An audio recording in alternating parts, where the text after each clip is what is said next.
Standard 3 subject Hindi chapter 1 प्रार्थना। बच्चों, आज हम पाठ्य पुस्तक पहले पाठ का अभ्यास करेंगे जिसका नाम है प्रार्थना। बच्चों, आपको प्रार्थना का अर्थ पता होगा। प्रार्थना मतलब हम रोज जो भगवान से प्रार्थना करते हैं। प्रार्थना करने से हमारा मन शांत रहता है और हम अच्छे काम करने का भी मन होता है। हमें हमेशा भगवान से प्रार्थना करनी चाहिए। पता है बच्चों, हम प्रार्थना क्यों करते हैं? जब हमें कोई भी मुसीबत आती है तो हमारे मन को शांत करने के लिए जब हम भगवान से प्रार्थना करते हैं तो हमें प्रार्थना करने से ताकत मिलती है, यानी शक्ति मिलती है उस मुसीबत से लड़ने के लिए। तो चलिए बच्चों, अब हम प्रार्थना का गान करते हैं।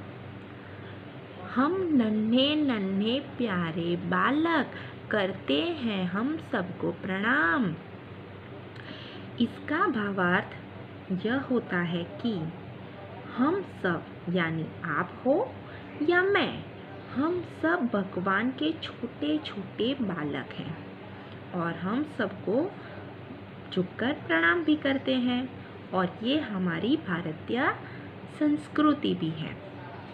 बच्चों, हम जब किसी को झुक के प्रणाम करते हैं तो वो हमें आशीर्वाद देते हैं और आशीर्वाद से हम कोई भी मुसीबत से लड़ सकते हैं।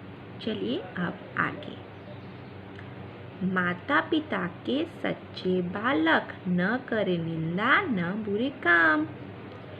इसमें यह समझाया गया है बच्चों, हमारे माता पिता भी हमारे भगवान हैं। हमारे जीवन में कोई भी मुसीबत आती है तो सबसे पहले हम हमारे माता पिता के पास जाते हैं। बच्चों, हमें हमारे माता पिता को भी झुककर प्रणाम करना चाहिए और उनसे कभी झूठ नहीं बोलना चाहिए।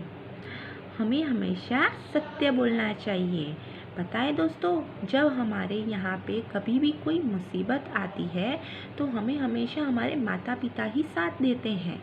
हमें हमारे माता पिता से कभी झूठ नहीं बोलना चाहिए। उनसे हमेशा जो भी बात है उसे सत्य बता देनी चाहिए, तभी तो हमारी मदद कर सकेंगे। और किसी की निंदा भी नहीं करनी चाहिए। बच्चों, निंदा का अर्थ पता है क्या होता है? किसी के बारे में बुरा बोलना। हमें कभी किसी के बारे में बुरा नहीं बोलना चाहिए और कभी बुरा काम भी नहीं करना चाहिए। अब आगे। नित करे वंदना उस ईश्वर की जिसकी हम सब हैं संतान। इसका भावार्थ यह होता है कि हमें सुबह उठकर ईश्वर की यानी भगवान की वंदना यानी प्रार्थना करनी चाहिए। हम सब भगवान की संतान हैं, यानी हम सब उनके ही बच्चे हैं। ठीक है बच्चों, अब आगे। न किसी को दुख देते हैं हम, करें हमेशा अच्छे काम। इस भावार्थ इसका यह होता है कि हमें किसी को दुख नहीं देना चाहिए। हमें ऐसे काम नहीं करने चाहिए कि किसी का दिल दुखे। हमें हमेशा अच्छे काम करने चाहिए। तो बच्चों, प्रार्थना का गान करने से आपको यह समझ में आया होगा कि हमें हमेशा ईश्वर की शरण में रहना चाहिए, ईश्वर से प्रार्थना करते रहना चाहिए। कभी किसी का बुरा नहीं करना चाहिए। हमें हमेशा अच्छे काम करने चाहिए और हमारे जो बड़े होते हैं, हमारे जो माता पिता हैं या हमारे जो गुरुजन हैं जो हमें शिक्षा देते हैं, उन सबको हमें झुक के प्रणाम करना चाहिए। धन्यवाद।